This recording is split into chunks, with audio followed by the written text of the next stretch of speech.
kali ini saya akan menjelaskan mengenai bentuk lahan asal proses organik. Pembahasan yang pertama, pengertian bentuk lahan asal organik. Asal proses organik. Bentuk lahan asal organik adalah bentuk lahan atau landform yang secara alamiah terbentuk dari proses kegiatan makhluk hidup.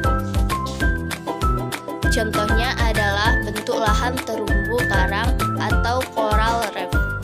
Terumbu karang adalah masa endapan kapur atau limestone atau CO3, di mana endapan kapur ini terbentuk dari hasil sekresi biota laut dan sekri kapur. Coral sendiri adalah koloni dari biota laut yang dinamakan polip. Hewan ini dicirikan memiliki bentuk tubuh seperti tabung dengan mulut yang terletak di bagian atas dan dikelilingi oleh tentakel. Polip hidup optimal di lautan dengan suhu berkisar 20 derajat Celcius dengan kedalaman lebih dari 150 kaki atau 45 meter. Dalam pembahasan selanjutnya jenis-jenis bentuk lahan organik. Yang pertama, Reefing reef atau terumbu karang tepi. Terumbu karang tepi berkembang di pasir pantai di pulau-pulau besar. Perkembangannya bisa mencapai kedalaman 40 meter dengan pertumbuhan ke arah luar menuju laut lepas. Dalam proses perkembangannya, terumbu ini berbentuk melingkar yang ditandai dengan adanya bentukan ban atau bagian endapan karang mati yang mengelilingi pulau. Contohnya Bunaken, yaitu di Sulawesi. Yang kedua, barrier reef atau terumbu karang penghalang. Terumbu karang ini terletak pada jarak yang relatif jauh dari pulau, sekitar 0,52 km ke arah laut lepas. Terbentuk pada kedalaman hingga 1000 kaki atau 300 meter. Terkadang membentuk longgoan atau kolam air atau celah perairan. Umumnya karang penghalang tubuh di sekitar pulau sangat besar atau benua dan membentuk gugusan pulau karang yang terputus-putus. Contohnya Batuan Tengah di Bintan, Kepulauan Riau, Smartwoda di Sulawesi Selatan, Kepulauan Bangsai, Sulawesi Tengah. Yang ketiga, atau terumbu karang cincin. Terumbu karang yang berbentuk cincin yang mengelilingi batas dari pulau-pulau vulkanik yang tenggelam sehingga tidak terdapat perbatasan dengan daratan. Menurut Darwin, terumbu karang cincin merupakan proses lanjutan dari terumbu karang penghalang dengan kedalaman rata-rata 45 meter.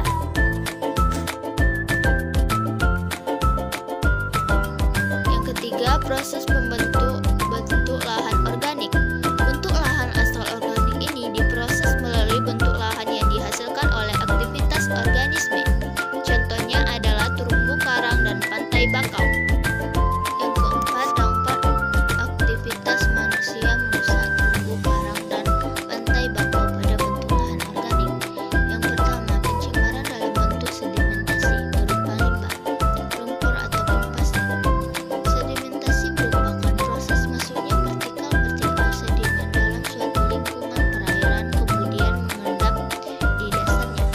Dalam prosesnya, sedimentasi ini bisa menurunkan tingkat kecerahan perairan serta menutupi permukaan terumbu karang maupun padang lamun yang berakibat terdegradasinya ekosistem tersebut.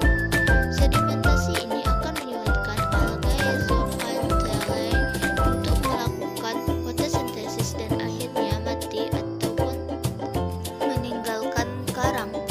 Dalam kondisi seperti itulah bisa terjadi kerusakan ekosistem terumbu karang yang disebut sebagai pemutihan karang atau coral bleaching. Yang kedua, kerusakan ekosistem terumbu karang disebabkan oleh faktor alam dan faktor manusia. Kerusakan yang disebabkan faktor alam misalnya perubahan suhu air laut, topan, perubahan iklim global, gempa bumi, letusan gunung berapi, pemangsa, dan penyakit. Dampak kerusakan ekosistem terumbu karang yang diakibatkan oleh faktor manusia lebih kronis. kronis dan tidak bersifat sementara. Ada secara langsung maupun tidak langsung yang diakibatkan oleh manusia.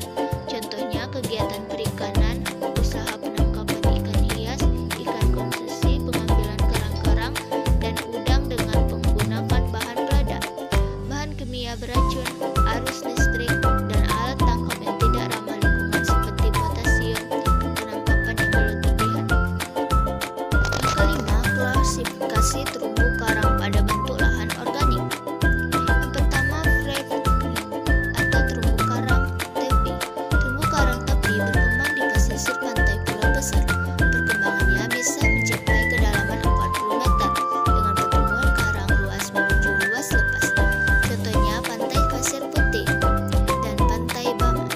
Yang kedua, barrier reef, yaitu terumbu karang penghalang. Terumbu karang ini terletak pada jarak yang relatif jauh di pulau, sekitar 0,52 ke arah laut lepas, terbentuk pada kedalaman 1000 kaki atau 300 meter.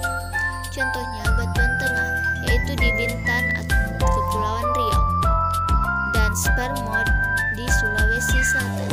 Pembahasan selanjutnya, manfaat terumbu karang. Yang pertama, terumbu karang bermanfaat sebagai habitat dan sumber makanan bagi berbagai jenis makhluk hidup di laut. Di sini banyak berbagai jenis makhluk hidup yang tinggal mencari makanan, makan, berlindung, dan berkembang biak. Yang kedua, terumbu karang merupakan sumber keanekaragaman hayati yang tinggi. Dengan tingginya keanekaragaman hayati yang ada di dalamnya, terumbu karang ini menjadi sumber keanekaragaman genetik dan spesies yang ditemukan memiliki ketahanan hidup yang lebih tinggi. Yang ketiga, terumbu karang dapat bermanfaat sebagai pelindung bagi ekosistem yang ada di sekitarnya. Misalnya pada ekosistem fungsi, hutan bakau, dan juga melindungi pantai dan daerah pesisir dari ombak besar.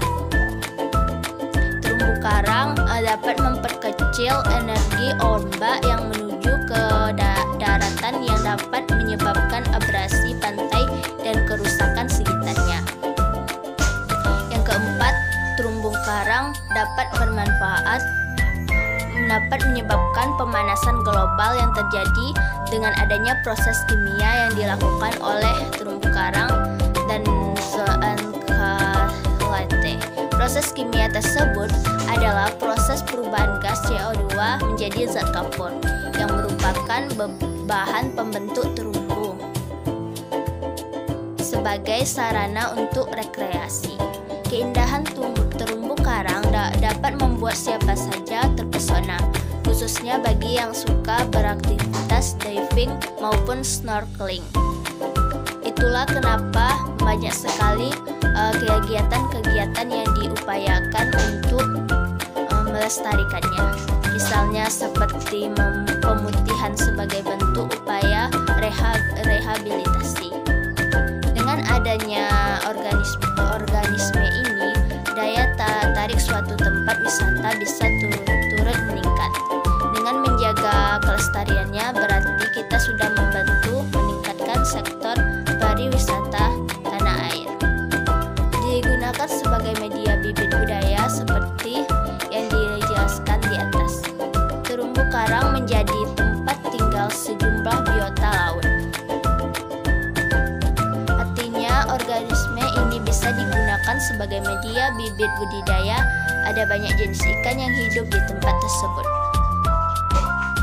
Nah, Anda bisa memanfaatkannya sebagai mata pencarian juga. Selain itu, organisme ini juga bisa dimanfaatkan untuk budidaya rumput laut dan teripang. Banyak sekali manfaat yang bisa membantu ekonomi masyarakat sekitar, digunakan sebagai bahan baku, obat, dan kosmetik. Ada banyak sekali hewan laut yang memiliki senyawa kimia bermanfaat. Itulah kenapa banyak diantaranya yang dijadikan sebagai bahan baku pembuatan kosmetik maupun obat-obatan. Beberapa diantaranya biasa hidup pada terumbu karang. Jenis bahan yang biasa digunakan seperti berbagai jenis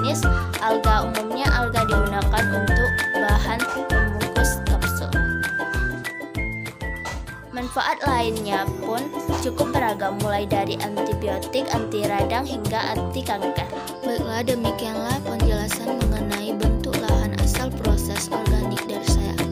Lebih dan